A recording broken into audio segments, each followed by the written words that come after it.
J'ai même collaboré à son dictionnaire. Dans des conditions... Enfin, je raconterai ça plus tard en off.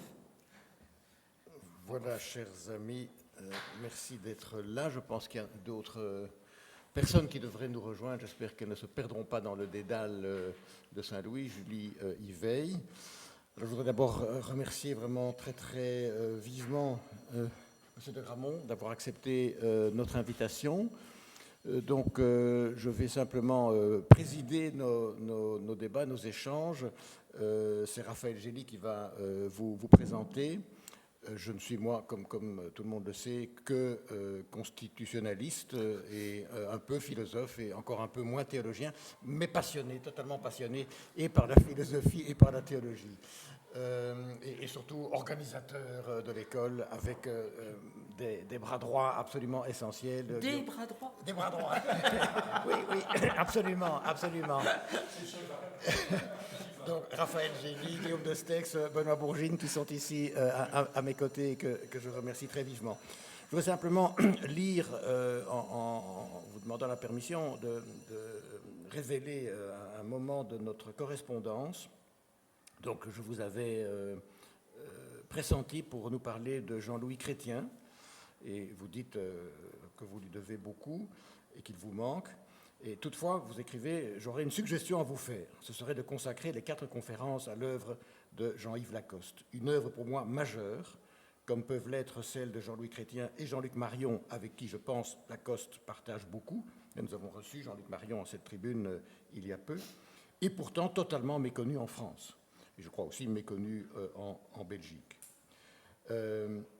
Et comme Lacoste habite littéralement la frontière de la phénoménologie et de la théologie, il entre parfaitement dans votre cahier des charges. Voilà, donc merveilleux, donc on a tout de suite accepté avec enthousiasme. J'ai commencé à lire Expérience et Absolue. J'avoue que j'ai un tout petit peu de mal, mais alors moi je suis ici le représentant de l'honnête homme, donc je pourrais poser des questions un peu limitées, comme ça un peu, voilà, pour mettre ceux qui n'ont pas les compétences pointues de mes bras droits, voilà, à l'aise. Donc, je vais tout de suite céder la parole à Raphaël Gély qui va vous présenter. Merci, Raphaël. Voilà, merci beaucoup, Hugues. Bienvenue à vous, Jérôme de Gramont. C'est une joie profonde, un honneur de vous accueillir aujourd'hui. Nous vous attendions avec impatience. Alors, pour celles et ceux qui... Mais en fait, nous nous connaissons tous. Mais néanmoins, permettez-moi de partager avec vous quelques paroles qui n'engagent que moi. Donc vous êtes docteur, agrégé, habilité à diriger des recherches en philosophie. Vous êtes personnalité philosophique fondamentale, phénoménologue. Et quel phénoménologue? Professeur à l'Institut catholique de Paris, dont vous avez été le doyen de la faculté de philosophie. Et comment décrire votre œuvre foisonnante, si profonde? Je dirais que c'était assurément, pour une part, une philologie de la finitude, mais d'une finitude radicalisée, ouverte, irréductible à telle ou telle de ces dimensions en lesquelles on voudrait l'enfermer.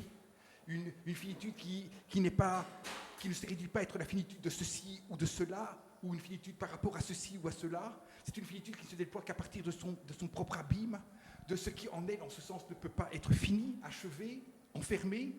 Ce qui est fini en l'être humain, dans la perspective que vous déployez, mais ne serait-ce pas sa finitude elle-même? Ce qui est immémorial, ne serait-ce pas cette finitude intrinsèquement ouverte, immémoriale, toujours encore à venir, distendue dans l'appel inépuisable lui-même qui s'y fait entendre? Il y a de l'impossible au cœur même de notre finitude, un impossible aux multiples visages, condition ou milieu de temps et temps de mode de déploiement du possible. Et c'est cet abîme de la finitude, dans son rapport lui-même inépuisable, débordant à l'absolu, qui appelle et qui s'y déploie, qu'il s'agit pour vous, Jérôme de Gramont, mais de décrire inépuisablement, dans un travail phénoménologique, lui-même sans cesse confronté à son énigme, à son impossible possibilité, à l'énigme de son incessant commencement et recommencement à venir, entre regard, parole, affect, toujours sur une limite sans cesse donnée et fouillante, Jérôme de Gramont, vous arpentez ce paysage mouvant, sans cesse se redéployant au fur et à mesure des tours, des rondes, des voyages que vous y déployez en menant vos lecteurs enchantés. Et c'est ainsi que vous traversez, en phénoménologue, l'histoire de la philosophie, de Platon à Kant, Kierkegaard et Nietzsche, mais encore la littérature, la poésie, et je ne peux déjà manquer ici de citer seulement quelques-uns de vos nombreux ouvrages, sans parler des collectifs et des articles en myriades. Il y a le commencement à venir, un titre tellement représentatif. Au commencement, Regard, parole, affect, un ouvrage fondateur. Kant et la question de l'affectivité, un ouvrage qui m'a profondément marqué, l'appel de la loi, puis les discours de la vie, 3 essais sur Platon, Kierkegaard et Nietzsche, et puis si cher à Jérôme de Gramont, le Kafka Book, et Blanchot et la phénoménologie, car Kafka et Blanchot sont des auteurs centraux existentiellement à tous les niveaux de son déploiement, littérairement, dans l'œuvre de Jérôme de Gramont. Et bien entendu, tous ces voyages en compagnie de ses amis phénoménologues, Jean-Luc Marion, mais bien sûr, avec eux, Husserl, Heidegger, Merleau-Ponty, Henry, Lévinas, et Jean-Louis Chrétien, et Jean-Yves Lacoste. Jérôme de Gramont tourne aussi, interroge cette énigme de la finitude dans l'inépuisabilité, disais-je, de ses rapports à l'absolu, en compagnie de Stanislas Breton, qui est aussi un de ses compagnons, qui fut longtemps de nocturne de voyage et qui se déploie, s'offre dans son dernier ouvrage, Stanislas Breton, un portrait philosophique et théologique. Et nous avons l'honneur, la chance de pouvoir accueillir Jérôme de Gramont maintenant pour qu'il nous parle entre autres de ses compagnons chers de pensée, d'amitié, un auteur central. Et pour nous, c'est vraiment je dirais une bénédiction. En tout cas, pour moi, ça m'a ouvert cette piste. J'ai commencé à travailler, Jean-Yves Lacoste. Je suis impatient de vous entendre. Nous sommes impatients de vous entendre. Bienvenue à vous. Voilà. J'ai besoin de micro. Bon, merci. Enfin, je suis très ému d'entendre ce mot-là. Enfin, j'étais très ému en venant. Ces 2 mots comme ça préparatoires. Je suis très content d'être ici, d'abord parce que j'ai toujours été très bien accueilli en Belgique, mais vraiment très très très bien. Et il y a un climat amical dans lequel je crois qu'il faut qu'on travaille en philosophe, il faut qu'on travaille dans ce climat-là. Le mot de philosophie ne veut rien dire si on ne donne pas du sens au mot philia. Bon, ça c'est la première chose. Et puis la deuxième, c'est que c'est l'occasion pour moi de payer une dette, mais alors une dette, vous savez, de ces dettes heureuses envers Lacoste, enfin, qui est quelqu'un que je connais intellectuellement et personnellement depuis plus de 40 ans, voilà.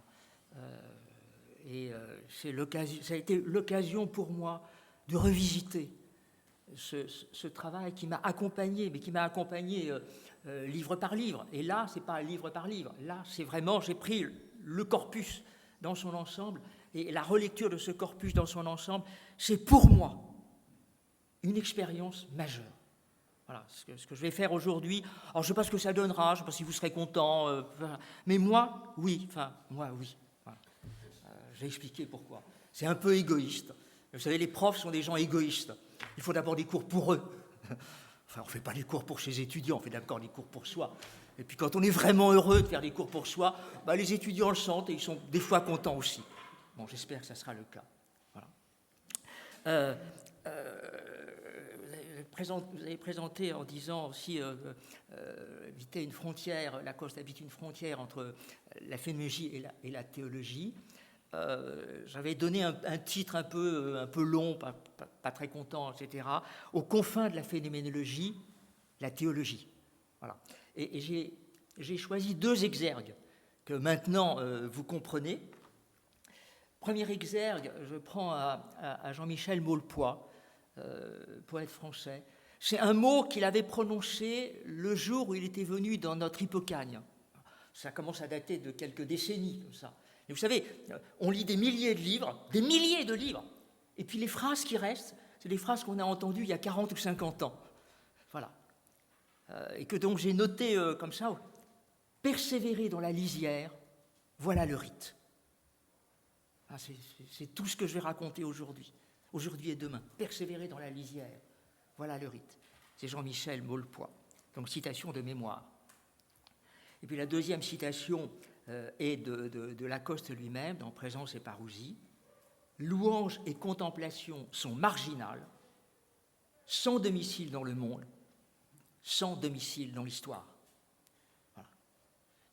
Donc je parlerai des marges et des confins, des marges, des confins, des frontières. Bon.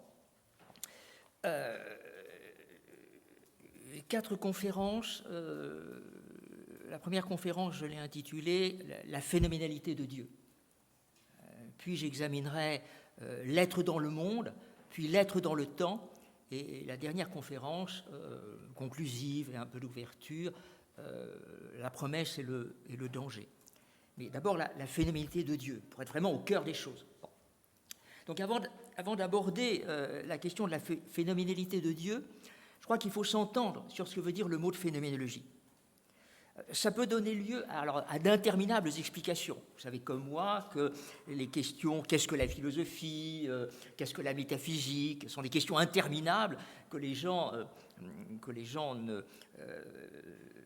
ne développent pas au début de leur travail, mais quand il est déjà bien avancé.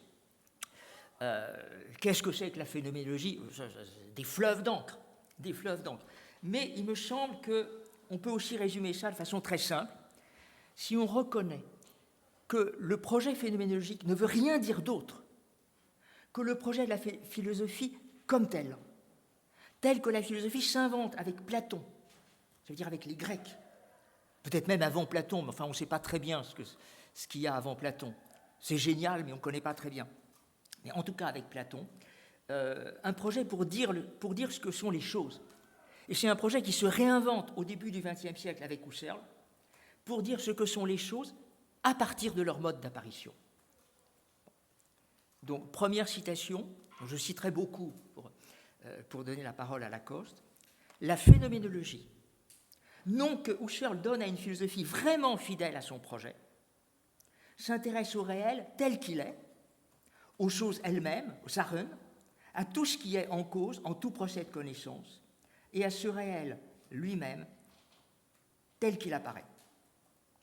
Donc, la phénoménologie s'intéresse à tout le réel. Et c'est pour moi une sorte de variante de la phrase célèbre de Terence. Vous voyez, Terence, je suis homme, rien de ce qui est humain ne m'est étranger. Eh bien, le phénoménologue, c'est dire, je suis phénoménologue et rien ne m'est étranger. Rien tout court. Voilà. Aucune chose. Ça veut dire aussi bien ce qui est effectif que ce qui est imaginaire, aussi bien ce qui est sensible que ce qui est intelligible, etc. Donc ça veut dire s'intéresse à tout le réel dans les limites où il nous apparaît. Mais ces limites ne restreignent absolument pas le champ des choses que nous cherchons à voir et à dire. Car qu'est-ce qu'on pourrait envisager si ça ne se manifestait pas ? On ne voit que ce qui se donne à voir. Aussi bien ce qui se donne en pleine lumière que dans ce qui se donne dans une à peine lueur. On ne parle que de ce qui se rend présent dans la parole, même si c'est une présence énigmatique. Bon. Sur ce qui ne se manifeste pas, sur ce qui ne se manifesterait absolument pas, on ne peut que se taire, parce qu'on n'a même pas le nom pour le dire. Même la face cachée de la lune ne se manifeste que comme l'envers de sa face visible. Et c'est pour ça que maintenant, on peut voir et dire la Lune. Bon. Voilà le premier aperçu du projet phénoménologique, son préconcept. Bon. Et il faut déjà donner quelques précisions. À propos du mot « chose », d'abord à propos du mot « chose » et ensuite à propos de la phénoménologie. « Chose », Sachen, le mot est pris par Husserl au pluriel. Sachen, chose, ça doit s'entendre au sens le plus large. Ce n'est pas simplement les objets d'expérience, c'est tout ce dont il s'agit. Et il ne faut surtout pas réduire ce mot de chose au sens commun d'objet d'expérience. tels que la critique de la raison pure peut en parler, par exemple. Donc le mot de chose est parfaitement indéterminé. Il est ouvert à tous les vents. Et à ce titre, il n'y a pas d'objet privilégié chez Husserl. J'ai dit chez Husserl. Pas d'objet privilégié. Pas d'archiphénomène. C'est ce que dit Lacoste à propos de Husserl. La phénoménologie husserlienne se conçoit comme un retour à toute chose, n'importe quelle chose, et non pas l'élucidation de vécus privilégiés. Tous les phénomènes sont égaux et d'égale importance. Bon. Alors, c'est quelque chose qui doit être rappelé parce qu'un des premiers gestes de Heidegger, donc le second grand phénoménologue historique et le premier parricide de l'histoire de la philosophie, de toute façon, est une longue suite de parricides. Mais c'est une longue suite de parricides où on n'arrive jamais à tuer complètement le père. Le père reste vivant. Ne vous inquiétez pas, le père ressuscite toujours. Donc, que fait Heidegger Eh bien, il ramène le pluriel de la maxime husserlienne, droit aux choses mêmes, un singulier, droit à l'affaire au singulier de la pensée. L'affaire de la pensée, c'est l'être. Bon. C'est le phénomène privilégié par excellence. Voilà. Donc, nous commençons par ouvrir au maximum et non pas refermer, comme peut le faire Heidegger ou d'autres. La grande question ensuite, c'est s'il y a un phénomène privilégié, lequel c'est? Alors vous voyez, à ce moment-là, on décline toute l'histoire de la phénoménologie en disant le phénomène privilégié, c'est l'autre, c'est la vie, c'est la chair, c'est l'événement, etc. Seconde précision. Il faut dire les choses telles qu'elles nous apparaissent. Mais ça ne veut pas dire telles qu'elles nous apparaissent intégralement. Ça ne veut pas dire telles qu'elles se donnent pleinement, en chair et en os, selon l'expression consacrée de Husserl. Elle ne se manifeste pas forcément intégralement. C'est même l'inverse qu'il faut dire. Nulle chose ne se donne à nous intégralement. Si nulle apparition ne nous donne ce qui apparaît en totalité. Donc, rêver d'une apparition sans reste, d'invisible qui n'aurait pas de part d'invisible, reviendrait à ruiner l'idée de phénoménalité.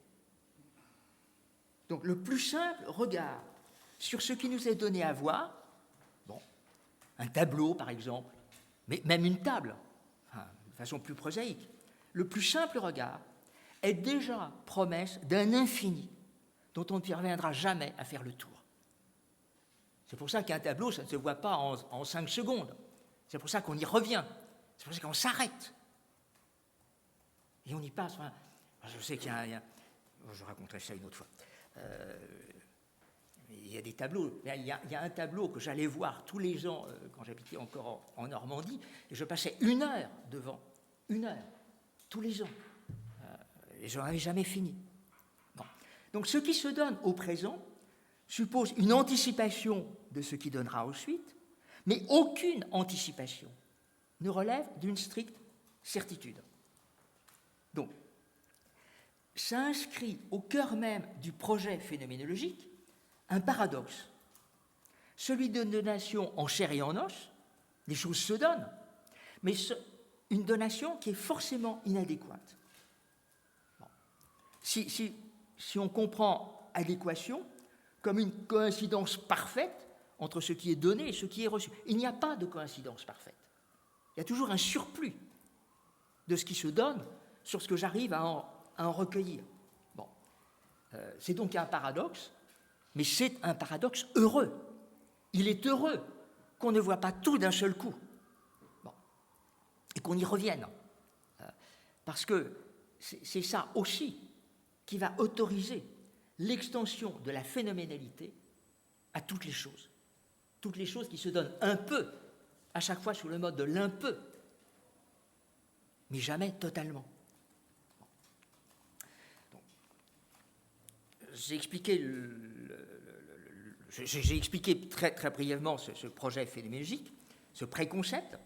J'ai ajouté deux précisions. Donc, je recueille un peu les leçons ce premier moment de mon exposé, entre l'être des choses et leur apparaître. Le lien est tel que les choses se donnent elles-mêmes et que nous pouvons en retour y avoir accès. Encore faut-il ajouter que cette manifestation ne se présente jamais non plus de façon univoque. Les choses ne se présentent pas de façon univoque. Bon. Donc, vous connaissez comme moi la vieille formule d'Aristote, einai lekestai polakos, l'être se donne de multiples façons. Il a raison. Eh bien, on peut décliner cette formule d'une nouvelle manière. L'être se donne selon de multiples modes d'apparition. Et cette multiplicité mérite toute notre attention. Donc c'est autrement qu'il y a un nombre, une table, un ange, une œuvre d'art, etc. etc. Et donc c'est autrement qu'ils se manifestent, c'est autrement qu'il faut les voir. L'apparaître est lui seul, dans son irréductible singularité. Chaque apparaître est singulier. L'apparaître du nombre, de la table, de l'ange, etc.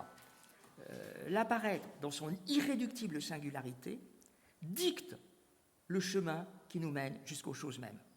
Donc, il s'agit, dans ce projet phénoménologique, de laisser le premier mot au phénomène, de laisser paraître ce qui se donne tel qu'il se donne lui-même, de l'accueillir dans sa singularité, dans ce mode qui lui est propre, dans ce que Husserl appelle l'objet dans son comment, sans jamais replier l'objet sur une unique modalité de donation. Ça n'est pas de la même manière. Ce qui est très proche de ce que pouvait dire un poète comme Francis Ponge. Bon, Lacoste ne cite jamais Ponge, mais je peux me permettre quand même de temps en temps de sortir un peu de son corpus et d'y ajouter mon petit grain de sel, mon demi-grain de sel. Ponge avait cette formule extraordinaire, une rhétorique par objet. Eh bien, cette formule, c'est une formule phénoménologique par excellence. Une rhétorique par objet. Chaque objet a son mode de donation et donc sa rhétorique propre. Le phénomène ne nous cache rien de la chose qui apparaît, pourvu que nous sachions rester fidèles au comment de son apparition. Je cite, la chose entre sans masque dans le champ de la conscience, mais toute l'affaire pour le phénoménologue consiste maintenant à offrir l'hospitalité au phénomène, à tous les phénomènes, dans leur pluralité et leur singularité, pour les voir tels qu'ils se donnent, pour les voir, et puis pour les dire, ça veut dire les décrire. Ce qui revient aussi à redonner un sens au vieux mot grec de théoria. Ce que dit Lacoste dans les recherches sur la parole. Redonner sens et puissance à la théoria. C'est pour ça que le projet phénoménologique, c'est le projet philosophique initial, qui était celui de Platon. Bon. Et ce, au fil d'un travail théorique que Husserl mène, je cite les thèses sur le vrai, au service de la théoria, c'est-à-dire du juste regard. Donc, ce qui vérifie pour moi que le projet phénoménologique, c'est-à-dire l'hospitalité offerte au phénomène, retrouve le projet de la philosophie naissante, la contemplation. Donc, on peut dire exactement la même chose de la théoria, au sens des Grecs, et du travail théorique au sens de Husserl. Je cite thèse sur le vrai. La théoria vit de la plus grande hospitalité que nous puissions offrir au phénomène. Et puis, dans Être en danger, le moi dit transcendantal, je laisse transcendantal de côté, le moi transcendantal n'est pas un moi replié sur soi et sur des représentations, mais un moi capable d'offrir l'hospitalité en lui à tout ce qui lui apparaît en provenance du monde. C'est la même phrase, sauf qu'une fois, elle est au service de la théoria, et l'autre fois, au service du moi transcendantal. Donc, langage philosophique platonicien, langage phénoménologique husserlien. Le même langage. Granel, Gérard Granel. J'ai une immense admiration pour Granel. C'est lui qui m'a fait entrer dans Husserl. Granel écrit un article extraordinaire sur Husserl dans l'Encyclopédia Universalis, où il y a simplement cette formule, Husserl, virgule, le grec. Oh, je peux vous dire que quand j'ai lu cette formule, je me dis, ça y est, j'ai compris Husserl. Une demi-ligne. Mais ça a été pour moi, les écailles me sont tombées des yeux. J'ai enfin compris. Ça faisait des années que je piétinais en disant, je ne comprends rien, mais rien, c'est illisible, c'est totalement illisible, c'est incompréhensible, c'est abscon, c'est byzantin, c'est tout ce que vous voudrez. Husserl, le grec, oh, c'est vrai. Et plus ça va, plus je trouve que c'est vrai. Plus ça va. Je redis encore les choses. Je dirais tout le temps la même chose. Mon côté monotone. Et pour ça, je vais poser 2 principes qui sont tirés du corpus husserlien et qui commandent la lecture lacostienne du projet phénoménologique. 2 principes. Le premier principe, très souvent cité, est tiré de LFLT, logique formelle et logique transcendantale. Ce n'est pas un livre drôle. Husserl n'est pas connu pour son humour. Enfin, footnote. Quand... Je vais sortir... Tant pis, c'est trop tard. Quand Lacoste a écrit son manuscrit des thèses sur le vrai, il me l'a envoyé. Et il y avait dedans une phrase qui disait « Ah oui, mais l'humour n'est pas la vertu première de Husserl. » J'ai dit « Oui, mais j'ai trouvé une blague chez lui. J'ai lu des milliers de pages de Husserl, j'ai trouvé une blague. Puis je lui ai raconté la blague. Et alors, Lacoste a rajouté une footnote. L'humour n'est pas la vertu première de Husserl, footnote, sauf Husserliana 33, page temps, point final.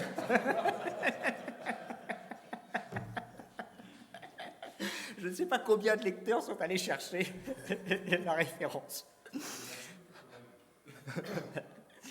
Bon, mais logique formelle et logique transcendantale, je vous assure que c'est non drôle. Et il y a cette phrase essentielle. À chaque mode fondamental de l'objectivité correspond un mode fondamental de l'évidence. À chaque mode fondamental de l'objectivité correspond un mode fondamental de l'évidence.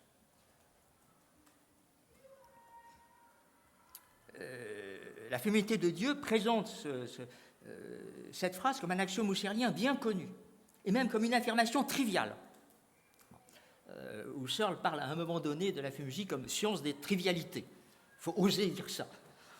C'est drôle. Enfin, si on veut. Mais c'est ce qui découle directement du pluriel des modes d'être. À chaque mode d'être, son mode d'apparaître. Donc son évidence qui lui correspond. Et la même page de logique formelle et logique transcendantale apporte cet ajout, qui est moins souvent cité par Lacoste, et qui fait peut-être qu'expliciter le pluriel de l'évidence. À chaque mode fondamental de l'objectivité appartient un mode fondamental de l'expérience. Chaque objet a son mode d'expérience et son mode d'évidence. Donc, il faut commencer par prendre la mesure de l'évidence de cet axiome avant de voir ce que cet axiome libère. Il faut peu d'expérience pour prendre conscience de la multiplicité des modes d'être. Il faut un tout petit peu de phénoménologie pour conclure de cette multiplicité à celle des modes d'apparaître, c'est-à-dire pour nous des modes d'accueillir, de faire hospitalité aux choses mêmes. Je cite encore, à chaque classe des temps sa phénoménalité propre, il s'agira toujours d'apparaître, de phénoménalité, l'apparaître à chaque fois possédera sa tournure propre. Il n'est pas de phénoménologie viable sans qu'un accord soit donné à ces faits élémentaires. Donc, c'est un air connu, mais qu'il va falloir répéter. Bon. et qu'il faut répéter. Pourquoi ? Parce que c'est dans cet axiome que se loge le projet de la phénoménologie historique, qui est celui de Husserl, de porter jusqu'au logos le réel, le tout du réel, tel qu'il apparaît. Et tel qu'il apparaît chez Husserl, de bas en haut, grande formule husserlienne. La phénoménologie va de bas en haut, du plus bas vers le plus haut. Alors le plus bas, c'est la logique, la matière, etc. Et puis on grimpe. Voilà. Les objets physiques, les vivants, les hommes, les objets culturels. Et tout en haut, disait Husserl, les questions éthico-religieuses. Tout en haut. Mais c'était dans son projet, aller de bas en haut. Ça veut dire, footnote, ça veut dire qu'il n'y a aucun tournant théologique de la phénoménologie, parce que le tournant théologique, il est pris dès Husserl, dès 1911, etc. Quand la première phrase de la phénoménologie comme science rigoureuse, la première phrase chez Husserl, parle des questions éthico-religieuses, de la religion, donc de Dieu, dans son projet. J'espère que c'est clair. Écoutez, si c'est clair, je n'ai plus rien à dire ce matin. Bon. Donc cette maxime, aller de bas en haut, c'est une maxime, j'insiste, une maxime à la fois husserlienne et platonicienne. Donc, husserlienne, j'ai dit cette importance pour aller de bas en haut. Lévinas raconte ça dans ses souvenirs. Vous savez que Lévinas était à Fribourg l'année où Husserl finissait ses cours et où Heidegger le remplaçait. Une année extraordinaire. Enfin, c'est cette année-là qu'il aurait fallu prendre un congé Erasmus. Bon, et cette formule de Husserl a frappé Lévinas, vraiment l'a frappé. Bon. Donc il y revient à plusieurs reprises. Mais la même formule se retrouve chez Platon. Quand Platon dit il faut être initié au petit mystère avant les grands. Au petit mystère, au petit. C'est pour ça que vous avez des pages et des pages de Platon qui sont ces pages triviales. Où Platon vous raconte, et pendant des pages et des pages, vous avez envie de les sauter. Et quand tu as besoin d'acheter du pain, qu'est-ce que tu fais ? Je vais chez le boulanger. Et quand tu as besoin d'acheter du poisson, qu'est-ce que tu fais ? Je vais chez le... Je sais plus, j'ai rien à dire. Bon, tu pourrais pas aller plus vite. Et puis 10 pages plus loin que cette phrase-là, il faut être initié au petit mystère avant les grands. Il y a la grande phrase de Gorgias, 507 E 508. Le monde le cosmos est une communauté de ciel, terre, Dieu et homme. Phrase décisive, c'est Platon. Décisive. Enfin, le premier quadripartite, c'est bien avant Heidegger et Hölderlin. C'est Gorgias. Et c'est annoncé 10 pages avant par petit mystère avant les grands. Petit mystère, c'est voir, qu'est-ce que c'est qu'un travail artisanal ? Un travail artisanal, c'est pour faire qu'il y ait un bel objet, un objet bien harmonisé, bien construit, bien structuré. Ah, si tu as compris ce que c'était qu'un objet bien structuré, alors le cosmos, c'est pareil.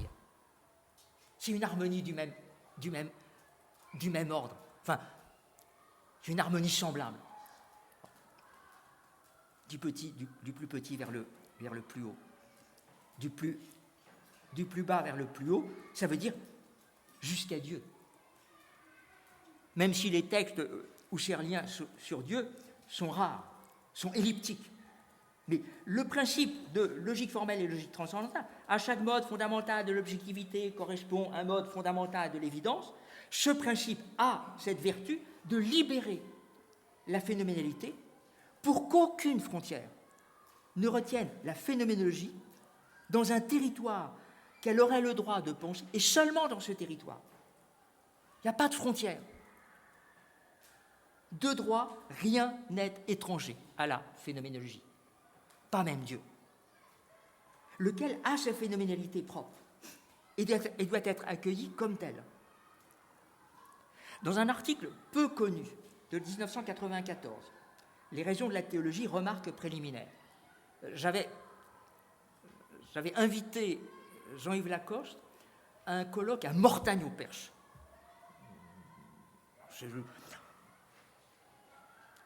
C'est un trou perdu de Normandie, mais perdu de chez perdu. De toute façon, il n'y a même pas de gare SNCF, etc. Il était venu. Bon. Et j'avais fait une conférence. Il a fait une conférence devant 3-4 universitaires et des élèves de première et terminale de mon lycée. Ils n'ont rien compris, sauf qu'ils étaient en face de quelqu'un. Et ça, ils ont compris. Et je retiens, donc comme le texte est très peu connu, je retiens la citation suivante. À chaque mode fondamental de l'évidence correspond un mode propre de l'assentiment.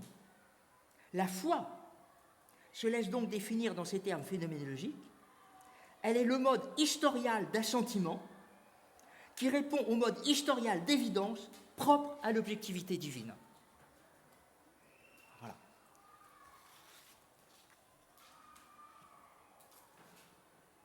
Donc, pourquoi est-ce que j'insiste là-dessus ? C'est à cause évidemment du petit ouvrage de Dominique Janicot qui a fait couler tellement d'encre sur le tournant théologique de la musique française, qui décrit ce tournant comme celui qui est pris essentiellement par Lévinas, Marion et Henry, pour critiquer ces auteurs qui vont trop vite de la phénoménologie à la théologie, qui sautent sans aucun ménagement aux yeux de Janicot, de l'immanence à la transcendance, du phénomène à l'inapparent, de la description à la métaphysique. Pendant des années, il était impossible de faire court sans commencer en citant cet ouvrage, sauf que le travail de Lacoste étant le plus théologien de tous les phénoménologues, il est le plus théologien parce qu'il est théologien. Il a une formation théologique. C'est lui qui dirige le fameux dictionnaire de théologie des Puf. Lacoste est épargné dans l'opuscule de Janicot. Janicot critique tout le monde, sauf le plus théologien de la bande. Ah oui, lui, il travaille tellement sur la frontière qu'on ne peut pas le critiquer. Il la thématise comme telle. Bon, je ne reviens pas, mais j'insiste. Lacoste est celui qui montre le droit du phénoménologue à s'aventurer sur des terres qui sont les terres du théologien. Donc cette réponse suffit. Le principe de LFLT, je dis LFLT pour gagner du temps, ça veut dire logique formelle et logique. Le principe de LFLT libère le pluriel des modes de l'apparaître au lieu de fixer sur un paradigme. En disant le paradigme, ça serait le phénomène, l'objet dans l'espace, l'objet d'expérience dans l'espace. Voilà. La table. Bon. Je saute les citations de Janicot, je saute la réponse de Lacoste, j'espère que c'est clair pour tout le monde. Bon. Donc, quand un phénomène se lève, quand il se montre de lui-même, l'urgence est à le voir et pas à décliner nos identités ou de philosophes ou de théologiens. Il ne s'agit pas de savoir si nous sommes philosophes ou théologiens, il s'agit de regarder les phénomènes quand ils se montrent, c'est tout. Enfin, c'est tout, ça veut dire que c'est beaucoup. Second principe. Le second principe est tiré des 5 leçons de 1907 de Husserl sur l'idée de la phénoménologie. Il revient sur l'évidence et le voir qui lui est lié. Donc, je dis objet est à prendre au sens le plus large chez Husserl, mais le voir est à prendre aussi au sens large. Ce n'est pas simplement la vue d'un objet physique. La formule husserlienne, qui là aussi revient assez souvent chez Lacoste, le moins possible d'entendement, le plus possible d'intuition pure.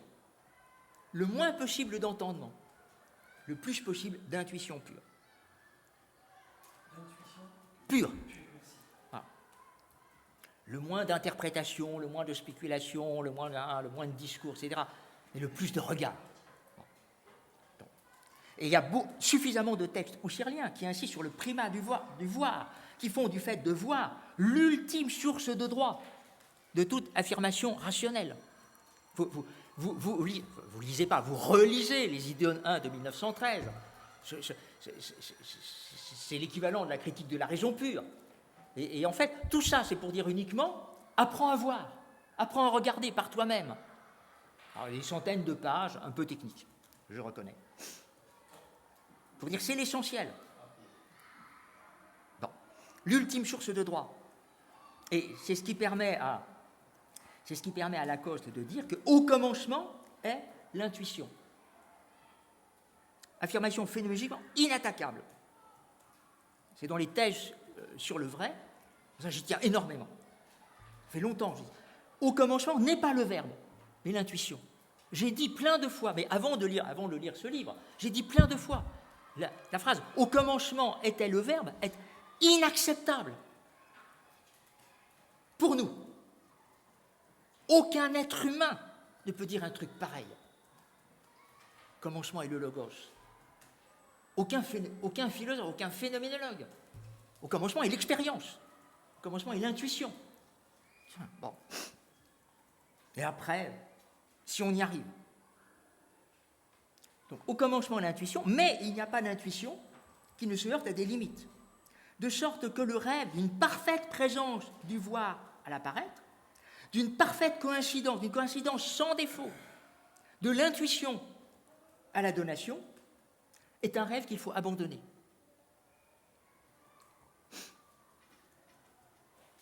Tout ce qui se donne à voir possède sa part d'invisible, qu'il se donne selon l'espace et le temps, selon l'imagination, ou même dans une intuition des sens, il y a toujours un invisible qui va se décliner de multiples façons. Mais à chaque fois, irréductible au visible. Il y a un paradoxe de la phénoménalité qui va obliger à redéfinir le concept de phénomène. Le concept s'observe du plus bas vers le plus haut. Le plus haut, ça veut dire la transcendance prise au sens phénoménologique, mais aussi la transcendance prise au sens métaphysique, qui trouve sa cime en Dieu. Bon.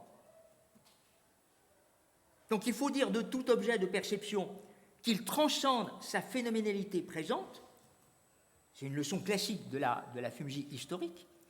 Mais il faut dire encore plus que l'absolu, autre nom de Dieu, l'absolu excède l'expérience que nous pouvons en avoir. Et ça, c'est une leçon classique de la théologie. Donc, tout objet, quel qu'il soit, transcende sa phénoménalité présente. Jean-Erich Rivers formule ça comme res semper maior. Très belle formule de Rivers. Res semper maior. Mais la formule théologique classique, c'est celle que Pshuvara résume, Deus semper maior. Enfin, Pshuvara, c'est pas lui qui l'invente, vous savez. Bon, tout ça, vous savez. Enfin, de toute façon, vous savez tout ça.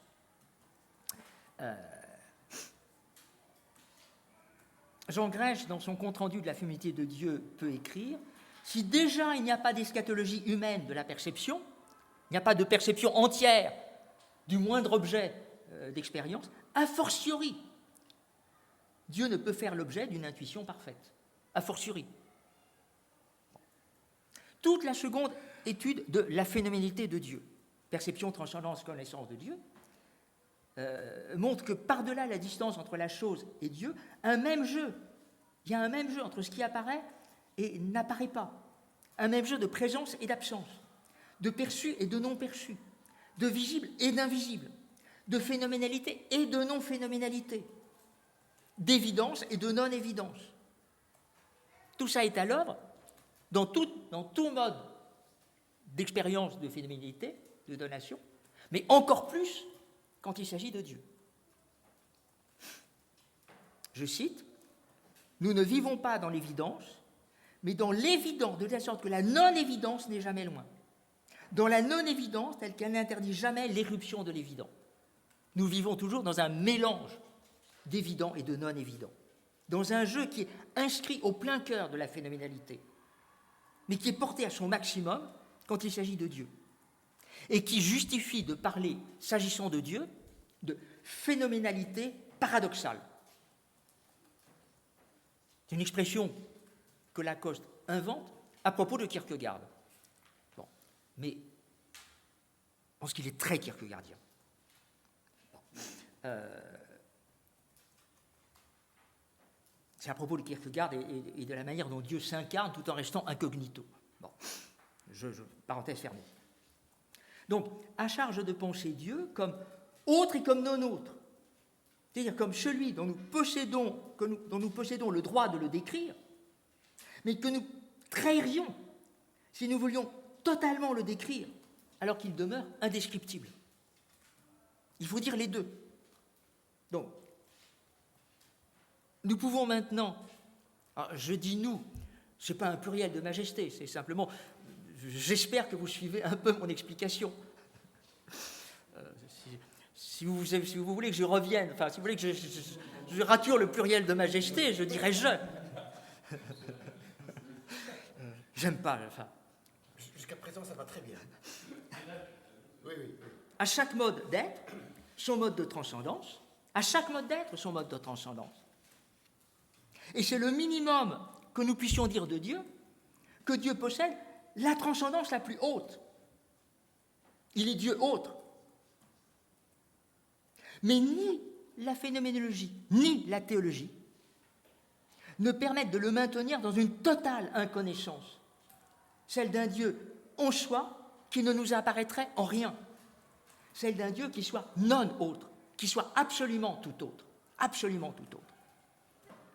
De manière théologique, je cite, Dieu autre est assez Dieu pour être aussi non autre. Et l'idée tout à fait louable à laquelle aura cité le jeune Barthes. Alors, j'ai un amour immodéré pour Barthes. De toute façon, tous mes amis le savent, je suis un doyen honoraire d'une faculté catholique qui suis un crypto-protestant. Mais même plus crypto. Tout le monde sait que je suis barthien jusqu'au fond de... Bon. Mais l'idée barthienne d'un Dieu tout autre, T majuscule, H majuscule, mérite d'être corrigée. Bon. Elle est corrigée même par lui. Enfin, non. Bon. En revanche, alors là, s'il y a quelqu'un à qui je suis totalement allergique, mais totalement, Lacoste est allergique, et Chrétien aussi est allergique, enfin quelqu'un qui ne vraiment pas, c'est Rudolf Otto. Alors ça, c'est allergie totale. Rudolf Otto, le livre sur le sacré. Alors ça, que personne ne prononce son nom en ma présence.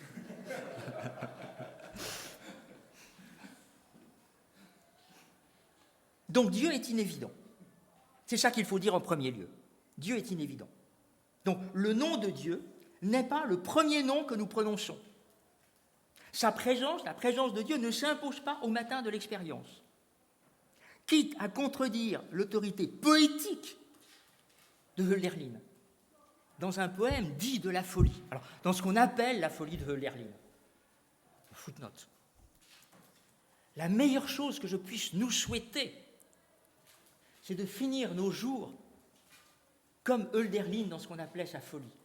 Il n'a jamais été aussi serein que dans ces dernières années. Et on appelle ça sa folie.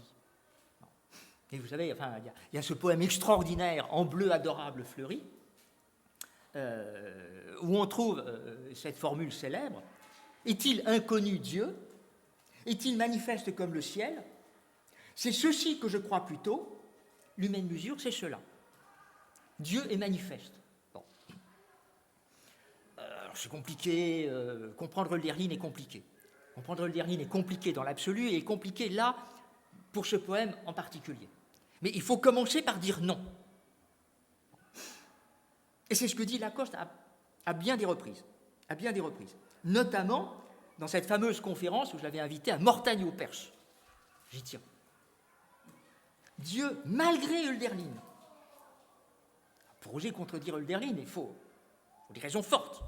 Dieu, malgré Hölderlin, ne nous est pas manifeste comme les cieux sont manifestes. Son nom sera toujours celui d'un problème. Et c'est, même si nous admettons axiomatiquement qu'il a assumé une certaine évidence dans le temps du monde, il a dévoilé pour nous son mystère, il nous faudra admettre avec la même intention axiomatique que son existence ne contraint pas l'assentiment, comme finissent par le contraindre l'existence des fleurs, des chats et des autres hommes. Donc il faut commencer par une réponse de bon sens et toute révérence gardée, adresser un nom, N-O-N, point d'exclamation, au poème de Hölderlin, avant de le regarder de plus près. Et avant d'entrer dans le mode paradoxal de phénoménalité singulière qu'est la phénoménalité de Dieu. Car phénoménologie et théologie ont pour tâche commune de ne pas laisser Dieu dans cette inévidence.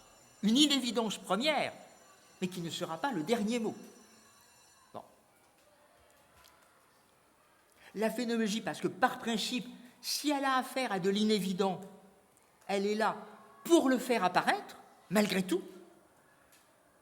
Je cite, « L'inévident n'est pas l'inapparaissant. Il est en revanche ce dont l'apparaître exige en quelque sorte qu'un discours lui donne évidence et raison. » Donc la phénoménologie porte l'inévident jusqu'au logos. Et la théologie, parce que la théologie se doit d'oser dire quelque chose sur Dieu, d'oser le penser, même si le théologien n'habite pas le royaume et le temps de l'eschaton. De toute façon, vous savez, si quelqu'un habite le royaume, le temps de l'eschaton, etc., il n'a pas besoin de faire de la philosophie. Je ne suis même pas sûr qu'il fasse de la théologie. L'inévident n'est pas l'inapparaissant, il est en revanche ce dont l'apparaître exige en quelque sorte qu'un discours lui donne évidence et raison. Enfin, là, ce qui est derrière, vous avez compris, ce qui est derrière, c'est le paragraphe 7 de être étant. C'est-à-dire que ce qui est derrière, jusqu'ici, j'ai surtout, je suis parti des principes husserliens, mais il travaille aussi avec Heidegger, tout le temps. Et que dit Heidegger au paragraphe 7 le phénomène par excellence, c'est ce qui ne se montre pas. Donc c'est ce qu'il faut montrer. Il faut montrer quelque chose qui se donne et ne se donne pas, qui se donne de façon paradoxale, qui se retire. C'est ce qu'il appelle l'herméneutique. Bon. C'est ce que Heidegger appelle l'herméneutique. Voilà. Et donc c'est de ça qu'il s'agit, porter l'inévident jusqu'à son mode d'apparaître. C'est ce que faisait Heidegger au paragraphe 7, et c'est ce que Lacoste nous dit ici, à propos de Dieu. Non pas à propos du phénomène être de Heidegger, mais à propos de la phénoménalité singulière de Dieu. Bon.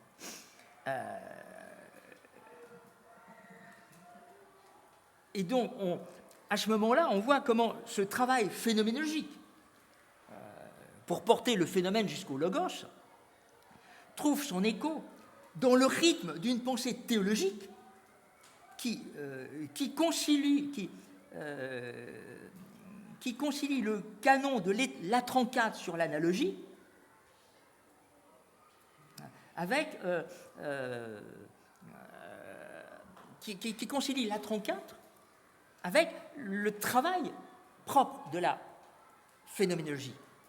L'Atrancade, je rappelle, c'est ce que Pshuvara a médité, constamment médité, etc. Entre le créateur et la créature, il n'y a pas de ressemblance sans qu'elle soit portée par une dissemblance encore plus grande. Bon.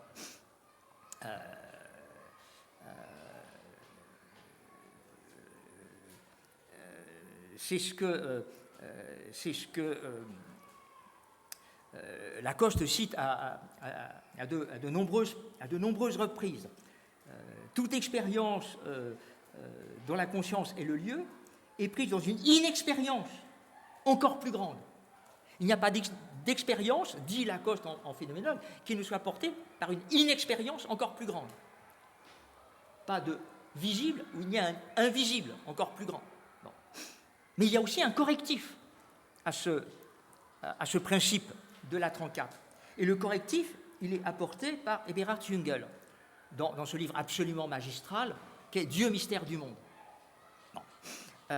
Correctif de Jungel. Donc, c'est dans Dieu, mystère du monde, tome 2, page 103. La différence entre Dieu et l'homme, qui est l'essence de la foi chrétienne, n'est pas celle d'une dissemblance encore plus grande, mais la différence d'une ressemblance encore plus grande entre Dieu et l'homme au sein d'une si grande dissemblance. Jungel retourne complètement la 34. Il y a une évidente dissemblance, évidente. C'est par là qu'il faut commencer. Mais telle que, grâce à l'incarnation, grâce à la manifestation de Dieu, finalement, la ressemblance finit par être encore plus grande. Parce que Dieu a pris chair, parce qu'il est venu parmi nous. À cause de l'analogie de la foi pour un Barthien, eh bien, à cause de la manifestation, de la révélation de Dieu, la ressemblance est paradoxalement plus grande que la dissemblance. Bon.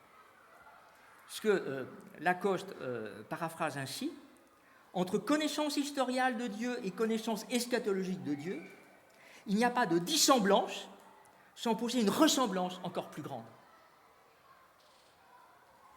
Entre ce qui est vrai, entre connaissance historiale, ce qu'on peut connaître maintenant, dans notre expérience, dans le monde, dans l'histoire, et ce qu'on pourrait connaître de façon eschatologique,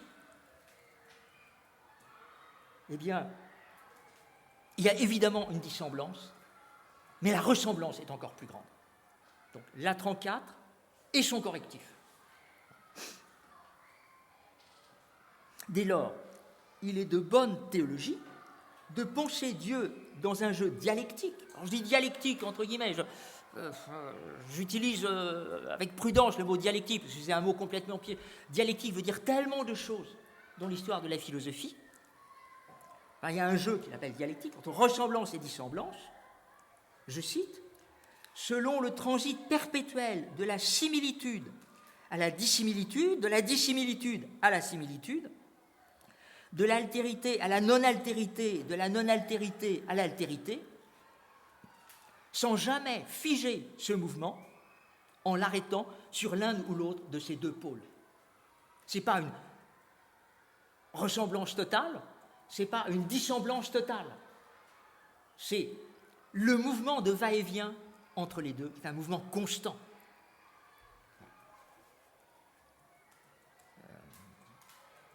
Je cite Lacoste, « Entre créateur et créature, on ne peut noter de ressemblance sans noter entre eux une dissemblance plus grande encore. » Commentant la formule du 4e concile de Latran, Jungel remarque que l'inverse est encore plus grand, et qu'entre le créateur et la créature, on ne peut noter de dissemblance sans noter une ressemblance plus grande encore.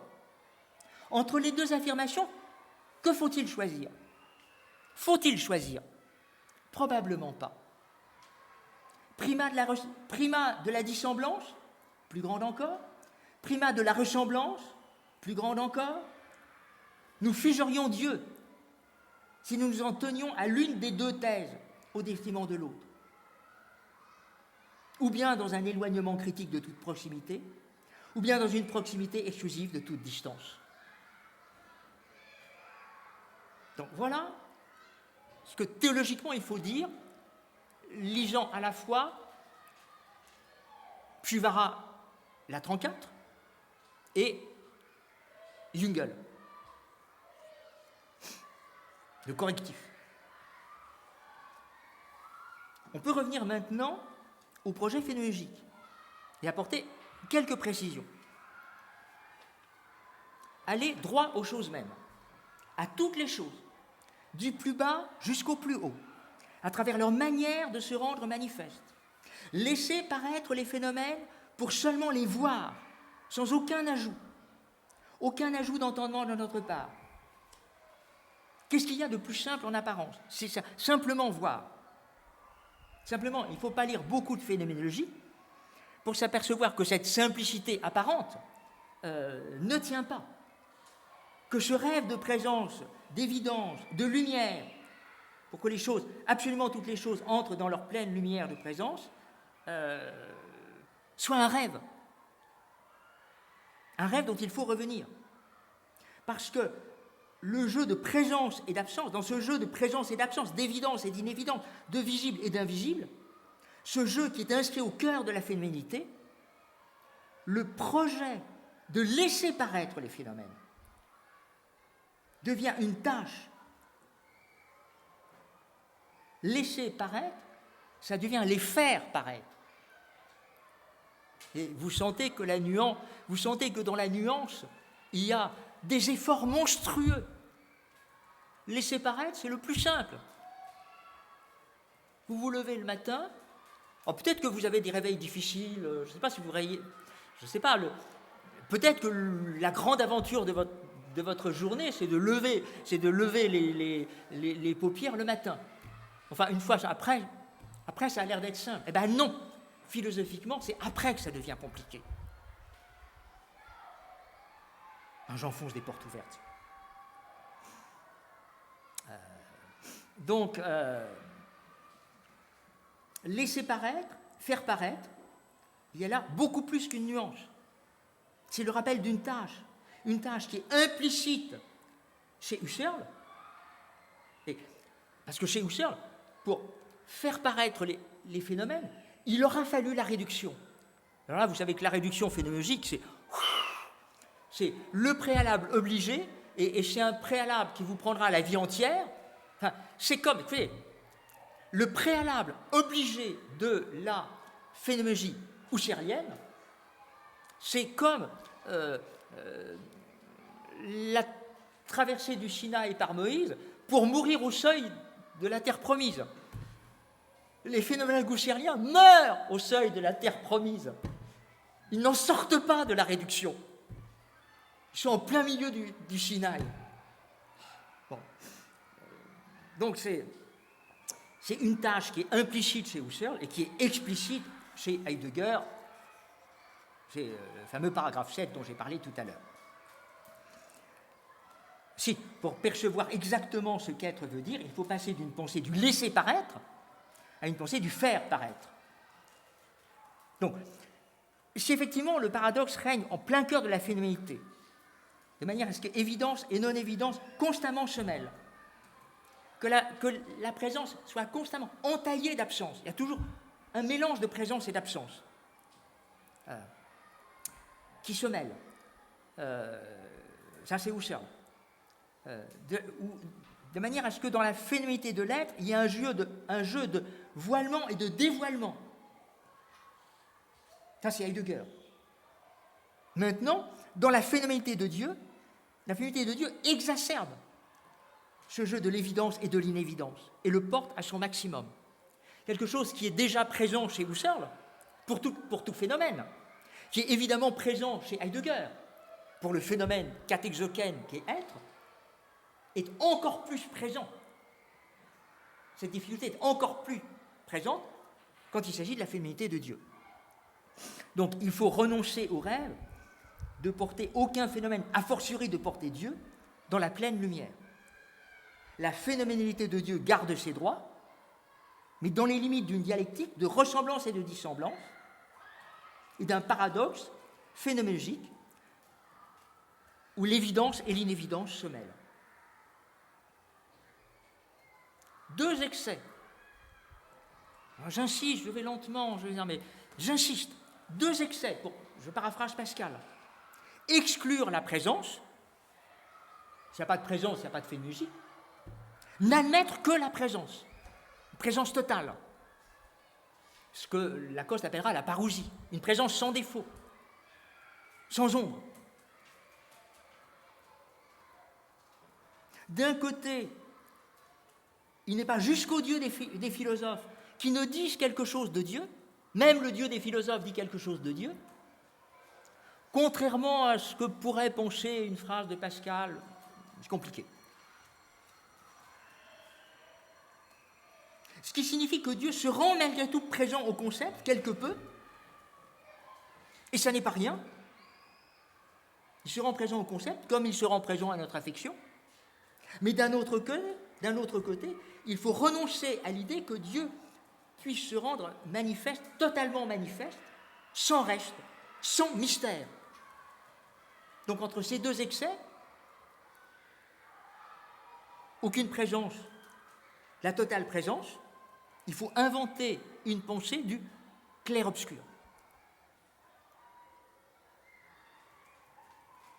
C'est Merleau-Ponty qui disait dans L'œil et l'esprit que la philosophie qui est à faire, c'est celle qui anime le peintre. Il a raison. Qui anime le peintre. Alors le peintre, pour Merleau-Ponty, vous savez que c'est Cézanne. Eh bien, la phénoménologie qu'il faut écrire, dit en substance Jean-Yves Lacoste, c'est celle du Caravage. Pas n'importe quoi, c'est le Caravage. Alors, footnote, non, footnote autobiographique, je ne peux pas ne pas le... Chaque fois que je vais à Rome, je me précipite à Saint-Louis-des-Français pour voir les Caravages qui sont là-bas. Bon.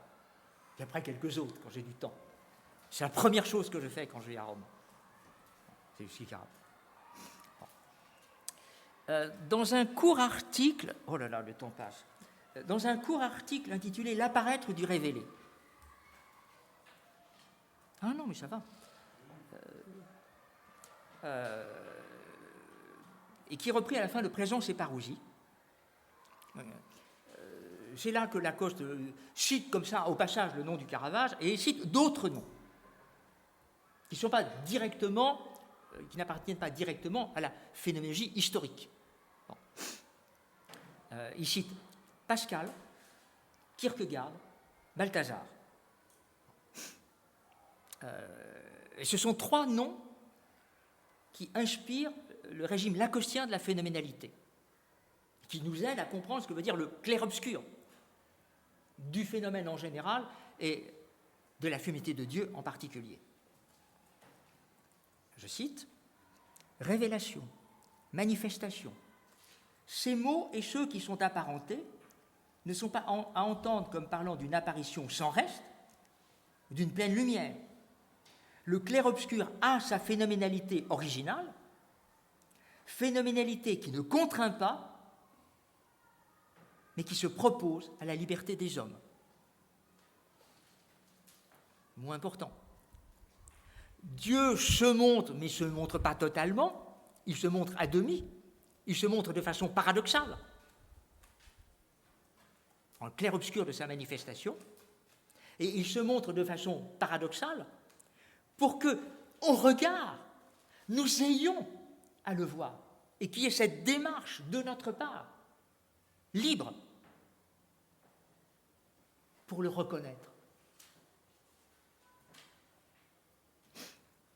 Quand c'est valable pour la phénoménalité de Dieu, ça n'est pas valable pour tous les autres phénomènes. Les autres phénomènes ne requièrent pas forcément notre liberté. Souvenez-vous, quand vous étiez encore au collège, que votre professeur de mathématiques vous faisait une démonstration. Moi, j'ai un souvenir ému. Enfin, je suis désolé de parler à la première. Là, c'est à la première personne. Là, c'est un je qui n'engage. Mais j'ai un souvenir extraordinaire du jour où j'ai vu ma première démonstration mathématique au tableau. Elle était archi simple. Ça a créé en moi, mais une joie immense. tel que le seul philosophe de moi connu qui ait pu rendre compte de cette joie immense, c'est Kant dans la troisième critique, quand il parle de la géométrie des Grecs. Oh, alors c'est ça.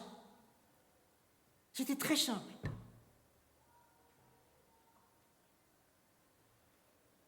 Deux droites se croisent, s'il y a un angle droit, tous les angles sont droits.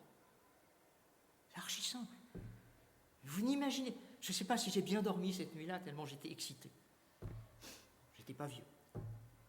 Mais là, il n'y a aucune liberté devant une démonstration mathématique. Il n'y a aucune liberté. De même, phénoménalité d'une table, alors, ça demande un peu de travail pour faire le tour de la table.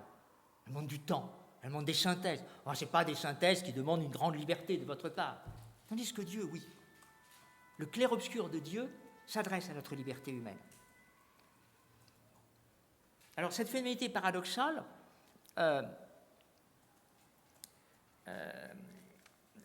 Lacoste la développe à travers ces trois références, Pascal, Kierkegaard,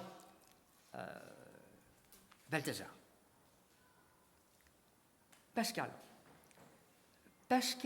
est souvent critiqué dans d'autres lieux du corpus pour la frontière qui est censée séparer et opposer le Dieu des philosophes et des savants et le Dieu d'Abraham, d'Isaac et de Jacob. Un des rares points sur lesquels je ne peux pas être d'accord avec Lacoste. Je pense qu'on commet beaucoup d'erreurs sur la phrase de Pascal, sur la différence du Dieu des philosophes et du Dieu d'Abraham, d'Isaac et de Jacob. Mais c'est une autre affaire. Bon. Là, lui reprend la lecture un peu commune, et ce n'est pas Pascal qui l'intéresse sur ce point-là. Bon.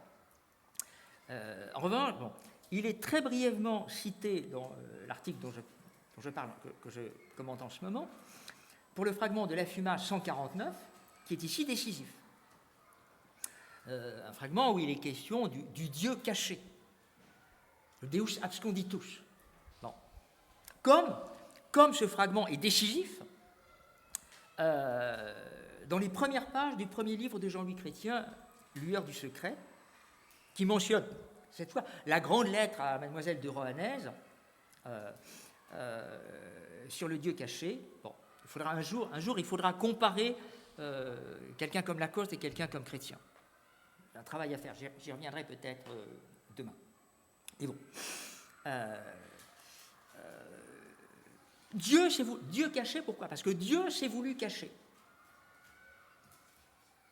Et il se cache davantage à mesure qu'il se dévoile davantage. Plus il se dévoile et plus il se cache. C'est ce que dit la lettre à Mademoiselle de Rohanès.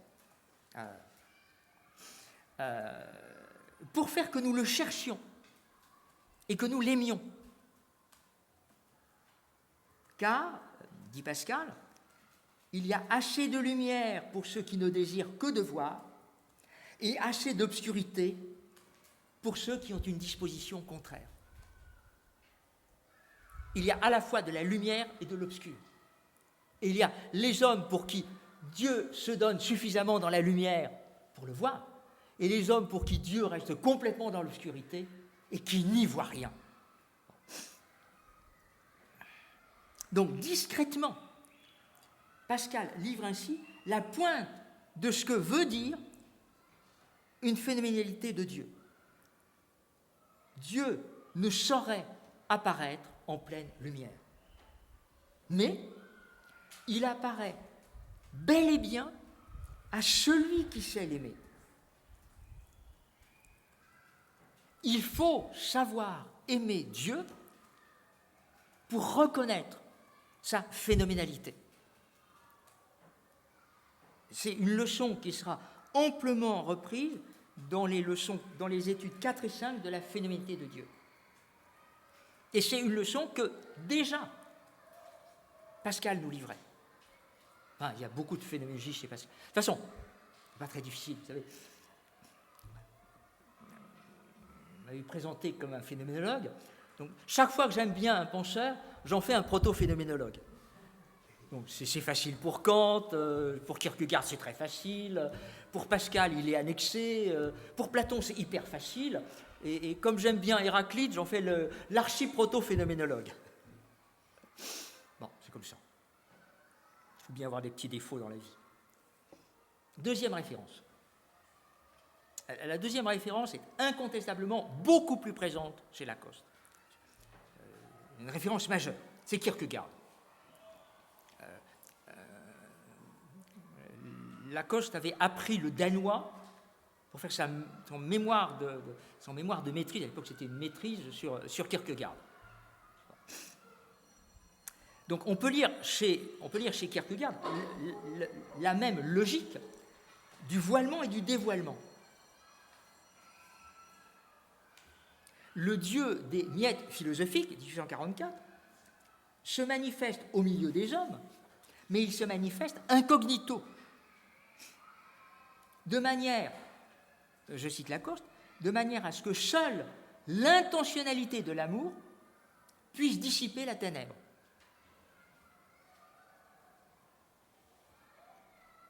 De sorte que le Christ peut demeurer invisible à ses contemporains selon l'histoire, mais se rendre visible à ses contemporains selon la foi.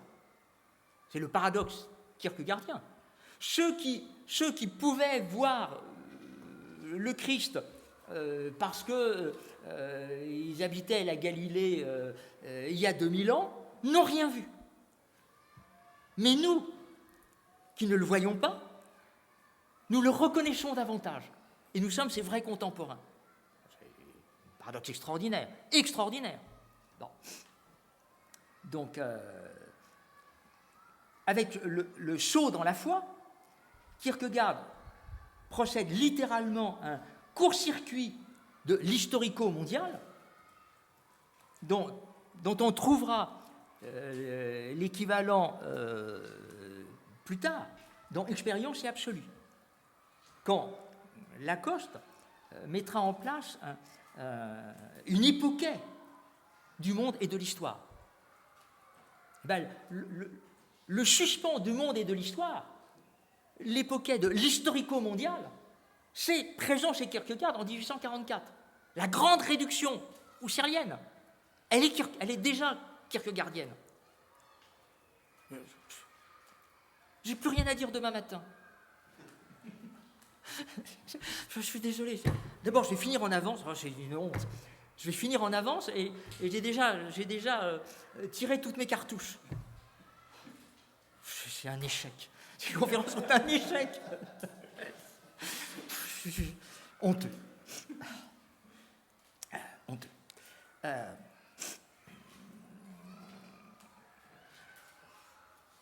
C'est une époquée de l'histoire, ça vise Hegel, et une époquée du monde, ça vise Heidegger. Je cite, « À chaque mode de l'apparaître correspond un style propre de réception. » Vieux principe que c'est le même principe que je répète sans cesse. De toute façon, je ne cesserai pas de répéter ce principe. C'est la pierre angulaire de la féminité de Dieu. Eh bien, ce principe élémentaire de la phénologie se vérifie ici pleinement. Du côté de Dieu, il y a un apparaître kénotique. C'est celui d'un Dieu qui apparaît tout en se voilant. Et du côté de l'homme, il y a une intentionnalité de l'amour. Seul l'amour pouvant percer l'incognito de Dieu.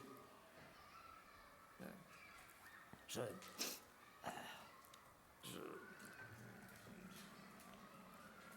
dis un mot, un mot rapide. J'ai écrit récemment, alors, j'en parlerai pas directement dans ces conférences. J'ai écrit très récemment un article sur Lacoste et Kierkegaard. Je pense qu'il y a beaucoup. Lacoste est très influencé par Kierkegaard. Pour dire que la grande affaire de la phénologie, la grande affaire de la phénologie, c'est la corrélation. La corrélation conscience-objet, conscience-monde, Dasein-Sein, etc. La corrélation phénoménologique chez Lacoste, ça devient kénose, la kénose, qui est le mode de manifestation paradoxale de Dieu, et l'amour, qui est le mode de réception de notre côté de la phénoménalité de Dieu. Kénose et amour, c'est la clé de la phénoménalité de Dieu. Et la clé de la phénoménalité de Dieu, c'est ce qui apparaît chez Kierkegaard. C'est vraiment ce qui apparaît chez Kierkegaard. Et je pense que ça apparaît chez Kierkegaard alors, la kénose, c'est au fond ce qui est présent dans l'incognito de Dieu, c'est-à-dire dans le grand thème développé dans les miettes philosophiques. Et l'amour de Dieu, c'est ce qui apparaît dans les œuvres de l'amour. Les miettes, c'est le livre écrit par le pseudonyme Climacus, et les œuvres de l'amour, c'est écrit par l'autre pseudonyme qui est Anticlimacus. La corrélation phénoménologique, voilà, vous savez tout. La corrélation phénoménologique, c'est la corrélation Climacus et Anticlimacus. Kénose et amour. Du coup, Dieu qui se cache, qui se montre en se cachant, en se voilant, et l'homme qui le reconnaît à travers cette phénoménalité paradoxale, à travers cette hospitalité paradoxale du contemporain de la deuxième génération, la nôtre.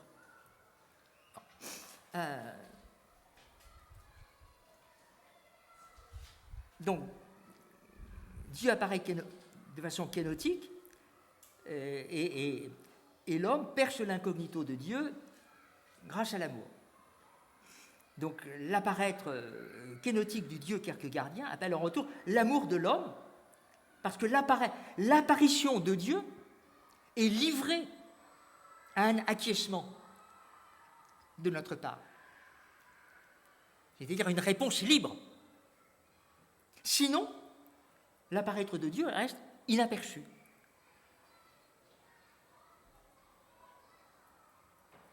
Puisque, ajoute Lacoste dans une parenthèse, mais là, la parenthèse résume tout, le Dieu est imperceptible comme tel, il n'apparaît qu'à la conscience aimante. Le Dieu n'apparaît qu'à la conscience aimante. Il dit ça dans une parenthèse, mais c'est évidemment dans les parenthèses et les footnotes que se disent souvent les choses les plus importantes. Bon.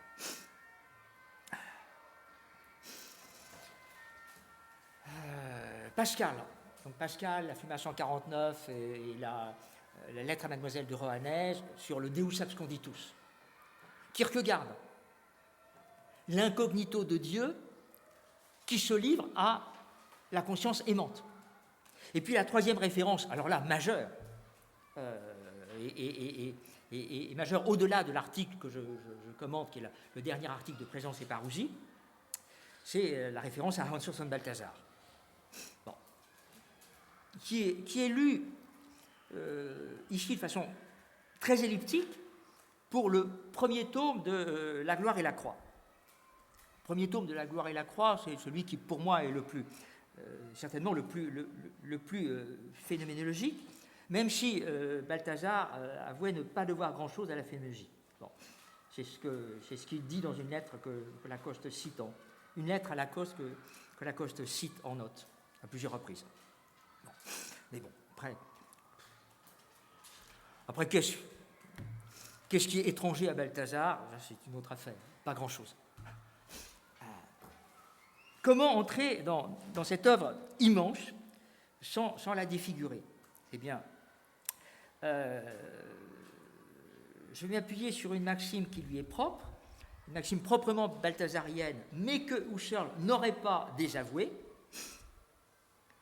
Celui qui voit davantage a raison. On la trouve dans l'épilogue de la trilogie. Je n'ai pas trouvé chez Husserl lui-même. Mais si vous avez une référence, je suis preneur. Non, mais après, c'est tellement un océan. Enfin, c'est encore plus grand que l'océan Pacifique.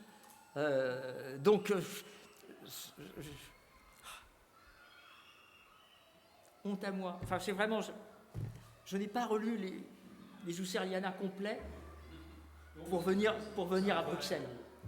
Mais en tout cas, ça sonne husserlien, mais je n'ai pas retrouvé la phrase express, la citation express. Bon. J'ai retrouvé chez Balthazar dans l'épilogue, donc pages 31 et 32 de la traduction française. Celui qui voit davantage a raison. Donc, voir, ça s'appelle, dans le premier tome de la trilogie, ça s'appelle percevoir. Et ce qui est à percevoir, chez Balthazar, c'est la figure. À comprendre comme la totalité perceptible de la manifestation divine. C'est-à-dire l'œuvre révélatrice de Dieu. Donc, percevoir, ça veut dire percevoir la figure. Bon.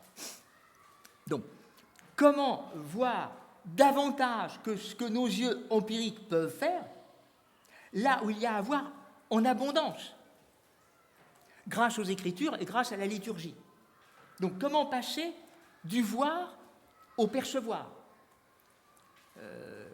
Comment passer de l'usage commun de nos yeux à ce que Rousselot appelait les yeux de la foi. Bon. C'est toute l'affaire de la théologie. Alors, vous voyez que l'affaire de la théologie, ça n'est que jamais que l'affaire de la phénoménologie appliquée à la phénoménalité de Dieu. Bon. Eh bien, cette affaire nous demande d'entrer dans le registre d'une double évidence qui est baptisée par Balthazar. Alors, il faut accepter son lexique. Un philosophe un peu kantien va s'insurger, mais bon. C'est ce qu'il appelle évidence objective et évidence subjective. Bon. Acceptons. Il faut entrer dans le lexique propre de chaque auteur, et pas rester figé dans ce que disent nos dictionnaires une fois pour toutes. Bon. Donc, l'usage du concept d'évidence chez Balthazar peut surprendre le kantien qui est en moi, mais peu importe. On retrouve là, évidence objective, évidence subjective, on retrouve la corrélation phénoménologique entre le pôle de l'objet et le pôle du sujet, pour autant que la phénoménologie puisse reprendre le langage de objet et sujet. On n'a pas d'autre langage. La phénoménologie est obligée de reprendre un langage dont elle montrera ensuite qu'elle est impropre. Mais on n'a qu'une langue. On n'a qu'une langue et on la corrige. On fait tous ça. Enfin, j'espère que vous faites ça. Enfin, je suppose que vous faites. Moi, je sais. Bon. Je cite le commentaire lacostien. Évidence objective, deux points. Il y a assez de lumière pour être incité à croire. Évidence subjective, deux points. Nous avons des yeux pour percevoir ce qu'écriture et liturgie mettent en lumière. Bon. Assez de lumière pour ce qui se montre et assez d'yeux de notre côté pour recevoir. Mais vous voyez que cette troisième référence, elle se superpose complètement aux deux précédentes, Kierkegaard et Pascal. Bon. Donc, évidence objective, évidence subjective. La lecture phénoménologique ne pose pas de problème. Et la lecture théologique peut se décliner ensuite sans peine selon les trois dimensions du temps. Il peut y avoir phénoménalité de la figure dans l'élément de la présence. Il faut bien qu'il y ait une présence de Dieu. Dans l'élément de l'attente, et de notre côté, ce sera l'espérance, et dans l'élément de la mémoire. Et c'est tout l'enjeu de la note sur le temps de 1990, le premier livre, que de penser cette évidence de Dieu selon les trois dimensions, présent, passé, avenir. Bon. Je reviendrai sur la note sur le temps, j'y reviendrai surtout demain matin. Bon. Mais le texte balthazarien, lui, va privilégier l'élément de la mémoire. Donc, je relève dans l'article de Lacoste que je suis en train de commenter, donc le dernier article de Présence et Parousie, je relève la traduction de la pensée de Balthazar, du théologien, dans la langue du phénoménologue. Je cite, Présence et Parousie, page 333. Apparition dans l'élément de la mémoire ou du mémorial. Mais bel et bien apparition, donation d'un réel à la conscience. L'un et l'autre, évidence objective et évidence subjective, pèsent d'un même poids. Et c'est dans l'entre-deux de la donation et de sa réception en conscience que se trame l'acte de foi. Il faut que l'évidence objective soit celle de l'œuvre de Dieu parmi les hommes. Il faut que l'évidence subjective soit le fait d'une conscience qui reconnaît dans une apparition l'apparition même de Dieu. Alors évidemment, c'est baptiser le problème. Après, comment se réalise le trait d'union des dieux? Alors là, il faut toute l'œuvre balthazarienne. Mais là, nous sommes au niveau du projet. Vous savez, nous sommes au niveau du projet. Or, j'espère que vous avez compris mon intention de ce matin, c'est de montrer qu'il y a un projet philosophique, c'est-à-dire le projet philosophique naissant avec les Grecs, qui devient un projet phénoménologique XXe siècle, et qui se répète comme un projet théologique.